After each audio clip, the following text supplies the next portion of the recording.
Hello and welcome to the latest episode of Harmonious World. My name is Hilary Seabrook. As usual, I'm going to be chatting with a musician about what they do and why it makes the world a little more harmonious. For this episode, I went to see Philippa Healey, and you can listen into our conversation.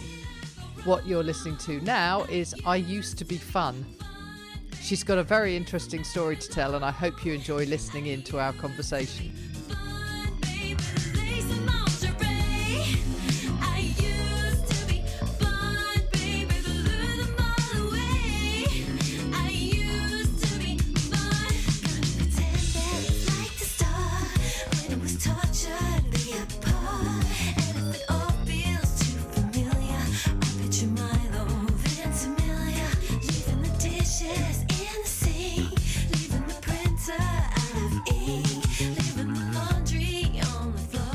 Welcome to Harmonious World. Thank you. It's great to be here. Fantastic. So, Philippa Healey. Yes.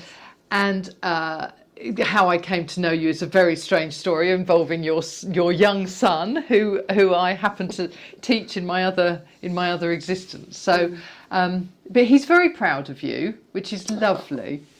And I then discovered lots of things about you, and you have very much two strands to your musical existence. So you do the sort of contemporary musical theatre, commercial stuff, but then you've got some really nice funky stuff going on. Yeah, absolutely. Yeah. And you know, for a long time there was even a third strand as well, because I kind of I used to specialise in early music. Oh. So singing Bach and Haydn and things like that with the Orchestra of the Age of Enlightenment. So that's a whole other story. I haven't really been doing so much of that since COVID, but yeah, there's it's quite common for musicians to have double or triple lives, you know. Yeah, absolutely. We like to say a gig's a gig. Yeah. But also I think you have different strands to your musicality, don't you? To your creativity and stuff. So. Yeah. Yes. So you went to Oxford. Yeah. Is that right? Yeah. So was that doing the early music thing?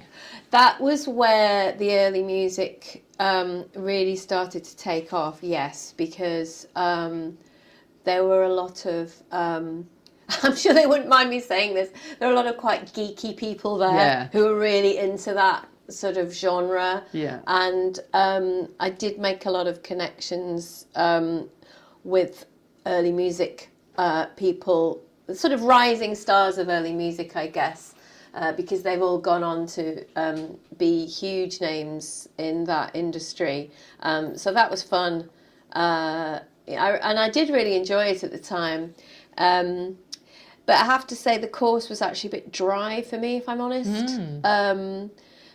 I did turn down a place to study media music composition at the Royal Academy when I was 18. I turned it down because my careers advisor said, well, if you're clever enough to go to Oxford, you should really go to Oxford. And I just sort of listened to what everyone was telling me instead of what I think I actually wanted to do deep down. So I ended up being quite bored at Oxford, if I'm honest. I do sometimes look back, you know, and think, oh, I wonder what would have happened if I had gone to the Royal Academy, because I was all set for a career writing music for movies and TV and video games and things like that, and so it was a bit of a sharp turn off the road to go and do this quite dry academic music course instead. But you know, I can't complain because it is very useful to have that on your CV. For some people it's that kind of stamp of approval, so no complaints. no, absolutely. And I think at 18, you know, you're not really equipped, are you, to make proper decisions. I in fact did the opposite of you, which is that people were saying to me, oh, you really ought to go to Oxford or Cambridge and do the things. And I was like, no, I don't want to. I'm going to go off and do music. So I went and I sort of compromised and did a joint music and English degree in London, which got me into London. Wow. So, because in those days you couldn't do, this is a million years ago, you couldn't do jazz. you couldn't study jazz at the Academy or Trinity or anywhere. Or no, I think they just started at Trinity, but you couldn't do a proper, and you couldn't do a degree. You could only do a sort of diploma. And I knew I ought to get a degree, really. So but then I ended up playing the big bands had all started at the music colleges, and I just started playing in all the big bands. So because they didn't have any sax players at the Academy, Trinity, Guildhall, so I played in all of their big bands. Wow! So I had the best of both worlds, really. Oh, so, that sounds amazing. Yeah, it was really, really good. But I do regret the fact that I didn't get the sort of sax tuition at that time, that time really. So that would have been nice. But there we go. Anyway, it's not about me, it's about you. So, so how did you then develop you move from early music to musical theatre, or had you always done that? Honestly, it was just a complete accident because, I'd been in London for a while, for a couple of years after graduating. And obviously, as a lot of musicians find, money can get quite tight. And I took the opportunity to have like a residency on a cruise ship, at the age of 22, playing piano and singing. And then some of my friends who were dancing in the cast on board ended up getting into West End shows when we all came home after that contract.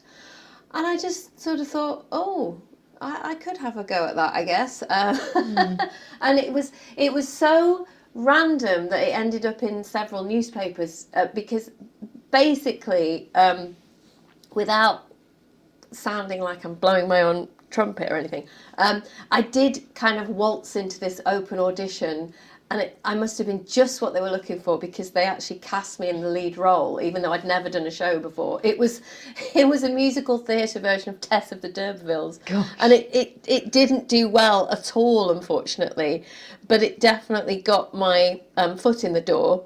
And so that was the beginning of my life in musicals, but it was never something I had aspired to. And for some people it's the Holy Grail, we have a friend who's in Les Mis, and that's been his lifelong ambition, and I get it, because it really it's a real goal for a lot of people to aspire to, but for someone who deep down really loves writing, I just always felt like something was missing. I don't want to seem like I'm ungrateful for having those opportunities, because they were amazing opportunities and I can appreciate that. But it was just like, I always just felt a bit unchallenged, because it's not quite the same when you're singing other people's songs as opposed to singing your own. Yeah. And because I already had a big background as a composer at this point, like I said, I turned down the place at the Royal Academy to do media music composition.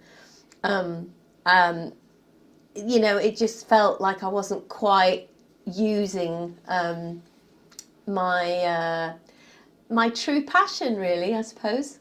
Yeah, that's really interesting. And I think, I chat with a lot of musicians, and I review a lot of albums and that sort of thing. And I think that whole thing about doing original tracks is if you can do that, it's such a driver and it's such a pull that the other stuff is fine and it's great, and it's still music, but it's not the same as performing your own music. No, it's really not. And so I look back at that time of my life. Well, it's been 20 years really since I decided to start writing again and really bringing that forth in the world. Yeah. So it was a really long time, and it was a bit like sleepwalking. I think I just kind of fell into it, and it was not that difficult for me to sing this repertoire, and people were very pleased to hear me sing it, and they were paying me money to sing it, and I just kind of kept sleepwalking through, and it's quite easy to do that, I think, because you can see that other people are enjoying it. But I just had a bit of a light bulb moment last year where I suddenly thought, what am I doing? I don't want to be on my deathbed years from now looking back going, gosh, why didn't I make that album of funk and jazz that I've always wanted to make? Do you know what I mean? Yeah. It was a real kick up the backside. Right. So how did you meet the Jamiroquai boys? I contacted them. Oh, you did? Yeah. Okay. Yeah. Perhaps there's something to be said for getting a bit older, because, you know, I'm going to be 50 in January, and I feel like I don't have time to waste. And I certainly don't have time to waste worrying about whether someone might say no to me if I ask them to collaborate on something. So I just basically called them up and I said, can I get you to come and play on my tracks? And we negotiated, and it was all very reasonable. Yeah. And we got in the studio, and the next day I woke up and my first thought was that a dream? Did I just dream that? Did I actually dream that? Or was was I in a studio with some of my heroes yesterday?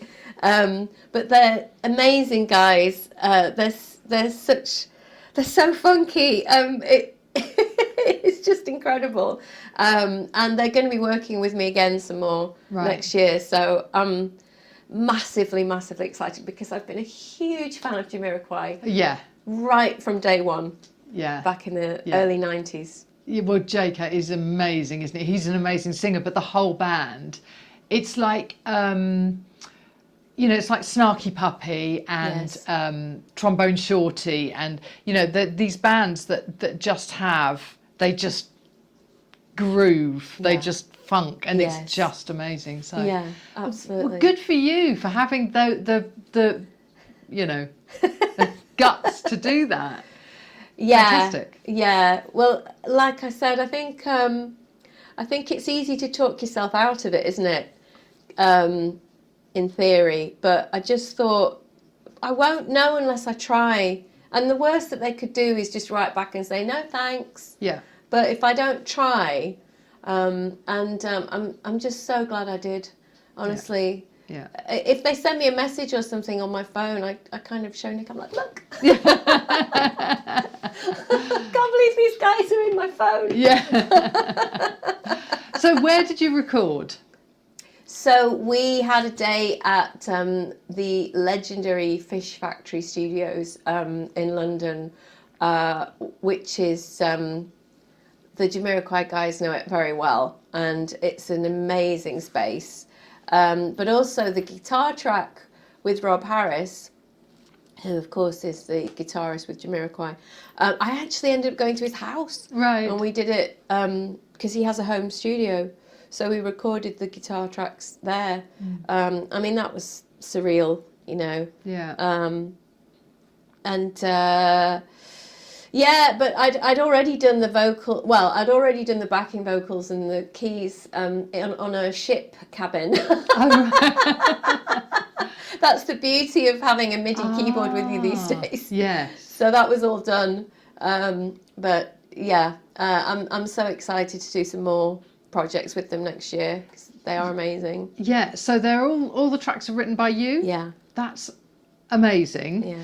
And obviously your vocals, your keyboards on it. Mm-hmm. Yeah. So yeah, and backing vocals as well. Yeah, yeah. That's so good. That's really good. So are you taking this out into the world?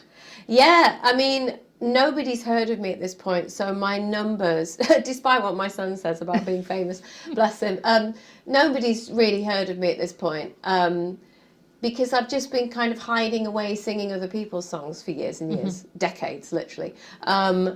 And also I've been performing to audiences who aren't necessarily on social media that much, if you get my drift. Yeah. Might be of a certain age. Yeah. So they're not really all clamouring on Instagram and all that kind of thing. So I don't have a massive presence or following at this point. But no, the songs are out on Spotify, allegedly. No, they are there. Yeah. It's just that it's only little old me at this point. I don't have some huge label behind me or a big budget or anything like that. So a lot of musicians can relate to this at the moment. It is tough when you don't have those deep pockets to advertise and you're just trying to kind of get out there. But like I said, it's relatively new, and I've got 5 gigs booked in the diary now for the next few months. And so when I say that, I mean aside from my regular kind of musical theatre cabaret stuff, which is ongoing, and that's great because that pays my bills. But yeah, I do have some more gigs in the diary now to do my original songs and some funk songs and things like that. So it is a cliche, but it's a marathon, not a sprint. Absolutely. And that's fine. I'm just kind of slowly building up the connections, and just gotta. I'm just not going to give up. I've just told myself, that's the thing. I do feel like I'm determined to keep going, and I'm enjoying the journey. I know that also sounds really cliched and sentimental, but I'm more focused on enjoying this journey that I'm on and making these new connections, whether it be with people that I'm working with or with new fans, rather than getting, I don't know, disheartened about the industry itself. Yeah. Well, I'm going to take it upon myself to count as I have discovered you, and I am going to, because why not? Because that's actually, the thousands of people that listen to my podcast, a few of them are going to listen to you and follow through, and then go and listen to your Spotify, and so why not? Get a few more listeners, and then some more gigs. So where are your gigs on your website? You know what? I don't think they are at the moment. They're probably on my Instagram, but that's a very good reminder. So Right. by the time this goes out, Excellent. I need to have them on the website, You don't do, I? you Right, do. okay. Yeah. Right, you can hold me accountable for that. I will make sure, and then my audience can click through and check those out. Absolutely. That would be brilliant. Yes. And hopefully come and see you and see you on that. other things. And I will have, just to say, and I'll make this clear on which gigs are just solo ones with me. Yeah. But there's 2 solo ones, and then there's 3 gigs that I've got in early 2025, which are with special guests, quote unquote. And I can't say exactly who they are right now because we agreed that we would keep it a mystery for now, but just take it from me. They are amazing. Excellent. Oh, that's really exciting. It's so exciting. That is brilliant. Right. Well, I will look forward to catching up with you and actually hearing you sing live, because I've obviously caught some of your Instagram and your YouTube things, which are some of which I have to say are hilarious in a good way. You've definitely got a humour about your performance, haven't you? Yeah. You don't take yourself too seriously. No, I can't. And I've actually hated it when I've had roles in musical theatre or specific kind of concerts that I've been booked for where I have to turn up and sing something like Rule Britannia or something, where I'm expected to be super serious. I just, it doesn't feel like me.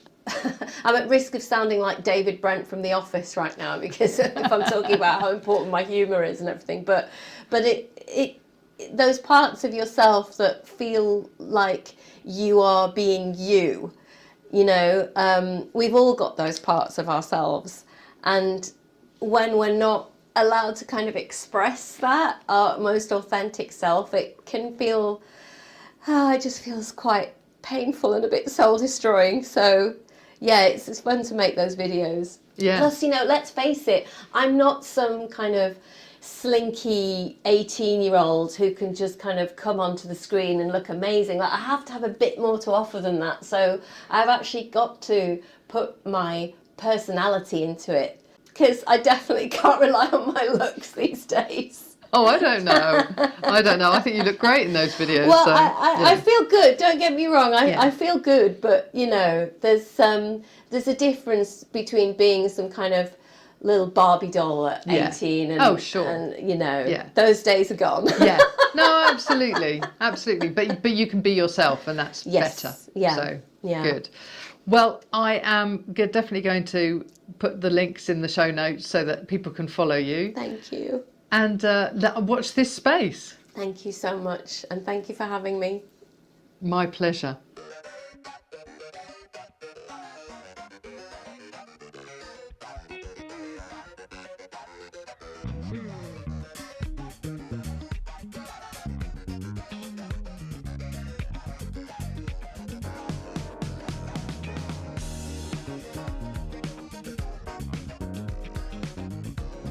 One of her latest tracks, which I hope you will enjoy, and it is very funky. Thank you for listening to my conversation with Philippa Healey, and I hope you have a really, really harmonious week. Can I tell you a little something about the thoughts inside our heads?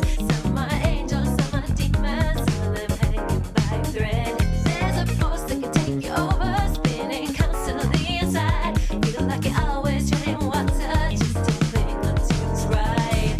Time is running out for us, time is scarce as hell. When I think I might just catch a break, FML. Someone conjure me up a genie, someone build me a wishing well. Someone hear me crying in the night, FML. There's so much in this world is hurting, I can't even read the news. I can't answer when the phone rings, I can barely pay the dues. I can't remember who my friends are, can't remember what I like to do. And I can tell from your expression, it's the same that you're going through. There's one thing keeps coming back, coming back. Three little letters keep coming back, coming back. Time is running out for us, time is scarce as hell. When I think I might just catch a break, FML. Someone conjure me up a genie, someone build me a wishing well. Someone hear me crying in the night, FML.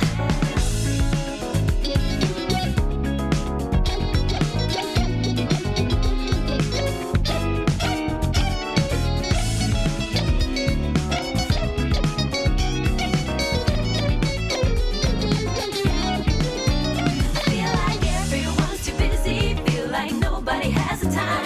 Barely wake up in the morning, sing until the night. Gotta reach out for someone, baby, gotta get all the help you need.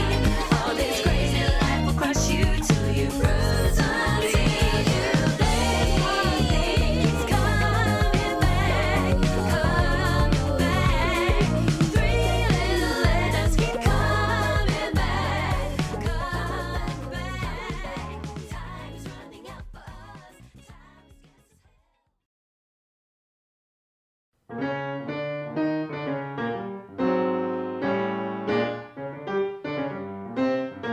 Thank you for listening to the latest episode of Harmonious World. My name is Hilary Seabrook, and it's a great delight to bring this series of discussions with musicians and composers and writers and all sorts of people to you. Obviously, there's no point in having a podcast if people aren't listening, and I'm very grateful to my listeners for doing so.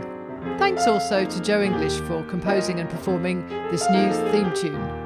So wherever you get your podcast, you can leave a review.